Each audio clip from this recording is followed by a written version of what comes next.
I've recently got a Chrome extension which removes recommended and shorts from my YouTube.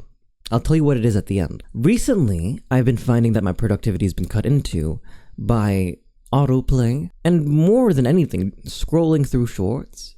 I think it's very, very easy, very, very hypnotic to sit in a space and continue consuming media that is no longer than a minute, because all of these pieces of media are built entirely to grab at you, to hack your brain, to keep you there. When you watch a movie, you are engaging in a ritual wherein the casting time is 1.5 to 2.5 hours.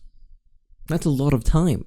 That's a lot of time to develop characters. That's a lot of time to develop a scene and a setting, to invest you, to make you either love or hate or be frustrated. Movies, as spectacle, work off of your engagement, exist off your engagement, but have so long to foster it, and have a lot more leeway to get away with things that might not immediately grab you. TV shows and anime, even less urgency to grab you.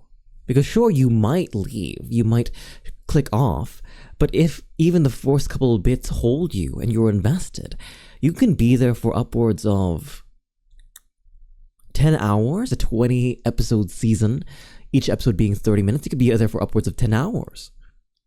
There's a lot of time to grab you and hold you and implant meaningful experience in you. In a short, they've only got a minute, which means a minute to establish all the characters, to incite a premise, to tell a story, and to close it. And I think we're attracted to stories as human beings, obviously. We see our own internal narrative as a story, as a movement from A to B, but shorts are particularly insidious because everything that the conventions of movies and television and books have served in order to inflict meaning on you has been boiled down to the best it could be in 1 minute. I'm not putting away shorts because they're bad. I'm putting away shorts because they're so good. They're so good that why would you need anything else? Why would you need any more meaningful media in your life when you could meaning your way through 60 meanings in an hour? And how many of them are you going to really remember? It is honestly terrifying to me how easy it is for me to lose time on shorts. So I'm getting rid of them. I find that it's made my workflow tighter, that I can finally look at my After Effects tutorials without being sidestepped, and the lack of recommendations also changes the vibe of things as well, because I don't know if you know it, but our eyes drift when we look at things, and we look at the next video we'll be watching and we are suddenly curious.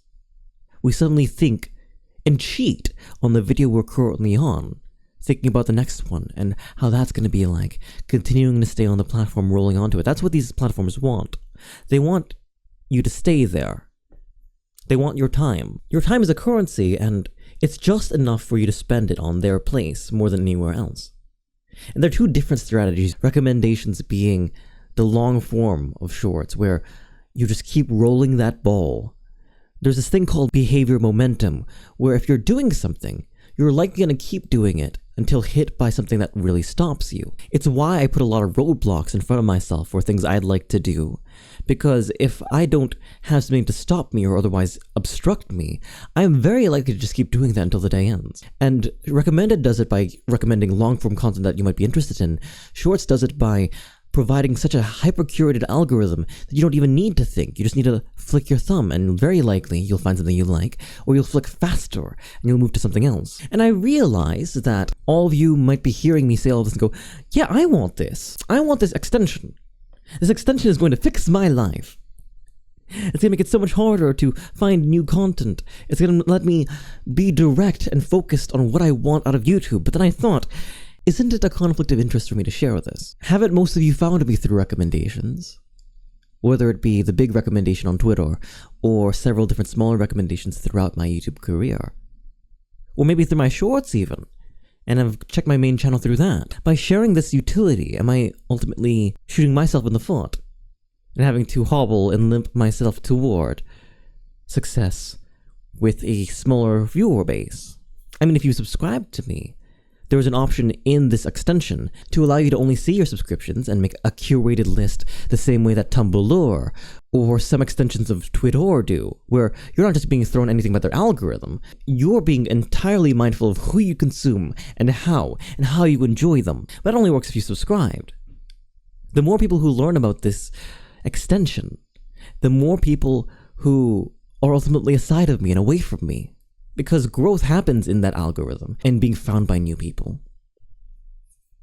My life in certain sectors with this extension has been better off than without it. I'm allowed to be one-minded about things, singular about my pursuit of things, by going directly for the information and not all the other ways it can go. And as somebody who's gone through Wikipedia for fun, it's really, really easy for me to slip and just go down a rabbit hole.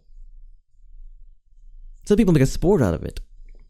Some people love spelunking in YouTube to see how weird and deep they get before they eventually come up for air and clear their history and start all over again. How quickly can you go to conspiracy theory and Elsa Spider-Man shipping? My life has been better off with this extension, but I need you to need me. I need to be seen by you, and I need you to hold me. Should I help you out here? Is it really in my best interest to help you here? This conflict of interest is akin to that of which an individual who is dealing some dangerous straight drug, knowing that people will enjoy it and running off with it. Or better yet, it's more like somebody who stops enabling their client, who puts their foot down and says, hey, no. Or maybe the therapist who finally fixes their charge. Because what is there after that? Sure, there's good moment-to-moment maintenance.